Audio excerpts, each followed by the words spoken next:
Michael and or Jimmy. May wisdom guide your message and give you words to speak.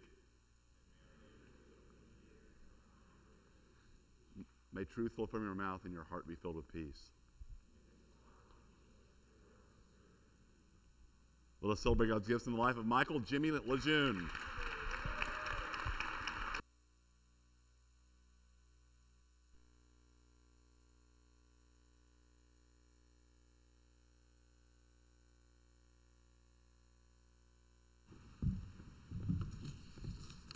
I have two identities. It all started when I was 10 years old on the first day of school. I was entering 5th grade, which meant that I was finally at the top of the food chain of Leon Springs Elementary. This, along with my treasurer position on student council and my rad new backpack, combined to make me feel really cool. That beautiful morning, my little 10-year-old self walked into that elementary school like he owned the place. I walked to the gym and found my line all the way on the right side and sat down crisscross applesauce behind the other 5th graders who would also be in my class. I then started talking to the kid in front of me, who had dark curly hair and looked much younger than anyone else in the grade. He proceeded to tell me that he had skipped both 2nd and 4th grade, which meant that he was, in fact, 2 years younger than me and most of the other children in our grade. This also meant that he didn't really know anyone else in the grade, so I decided, being the super cool 5th grader I was, that he could use my guidance. We started talking about how we both loved Minecraft, Legos, the Wii, and race car games on our Xbox 360s. These similarities gave us an instant connection, so by the time we started walking up to the classroom, we decided to sit next to each other and have adjoining cubbies. We were saddened to find out that our cubbies were already assigned and nowhere near each other, but at least we still got to sit next to each other. After everyone found their seats, the teacher started to go around the room and take roll and ask each student what they preferred to go by. When she began to do this, my newly acquainted friend not only dared me, but double dog dared me to tell the teacher that I wanted to go by Jim. Being the 10-year-old I was, I thought that doing this would make me even more cool if that was even possible. I then proceeded to announce to the teacher and the rest of the class that I wanted to go by Jim, and with that, my second identity had been born. By the time I started 6th grade at TMI, I had caught on to the fact that having a nickname that was completely unrelated to my real name was really weird, and given that I would be at TMI for both middle school and high school, I wanted to get rid of my second identity before I'd be stuck with it for the next 7 years. I had still not caught on to the fact that still playing Minecraft and building Legos was weird, a fact that I had not realized until 8th grade, but that is a different story. Given that I was going to have a fresh start, I thought that I could merge my identities back together into just Michael, as it had been before the birth of Jim.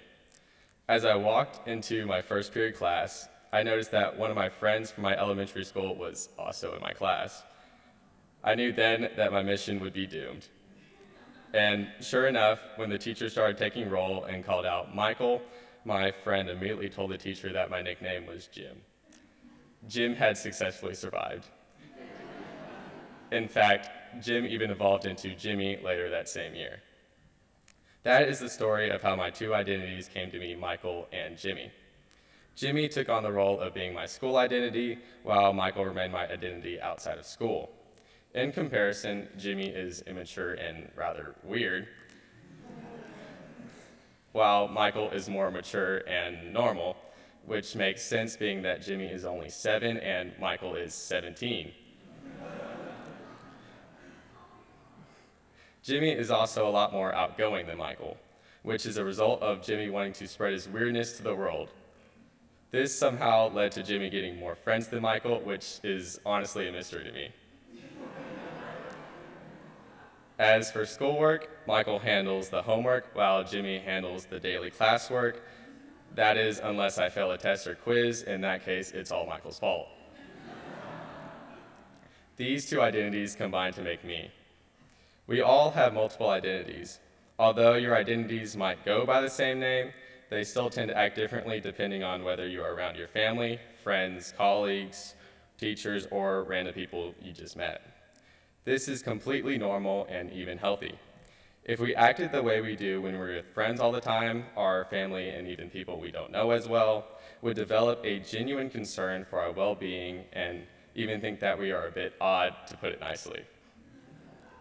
In contrast, if we constantly acted in the respectful and proper manner that we are supposed to with family, respected colleagues, and those we don't know as well, we would start to actually act serious all the time, and that could become boring very quickly.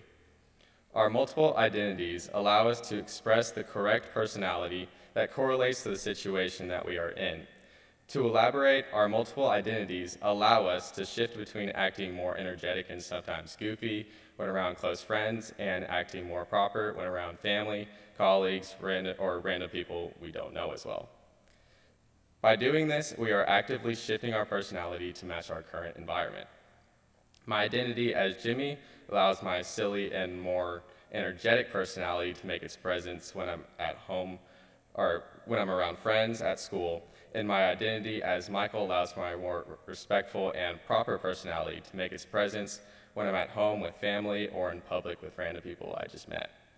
Now, I'm not saying that everyone should make a name for their second identity because, one, you don't want to copy me, and two, getting asked the question, where did Jimmy come from, gets pretty old after a while. However, to Jimmy's benefit, he did give me a topic for my chapel talk. I do, however, encourage all of you to recognize and embrace your multiple identities. Recognizing our multiple identities allows us to truly understand ourselves better as a whole. This surprisingly helps us to identify our sources of stress and unhappiness, which makes it easier for us to find solutions to those sources. It was when Jimmy came into my life that I recognized and embraced both my identities, which allowed me to understand myself better. I then found myself finding it easy to identify and fix many of my causes of stress both at home and at school, which made me an overall happier person. I do question the future of Jimmy. As we graduate from here and go off to college, we more than likely will create new identities that will take over, only allowing our former identities to return when we visit our families and friends for the holidays and over the summer. However, in order to stop people from asking where Jimmy came from, I will most likely let my school identity go back to being referred to as Michael. Don't worry though, he'll still be Jimmy at heart. Now, you may be asking whether Michael or Jimmy is giving this talk. However, does it really even matter? Thank you.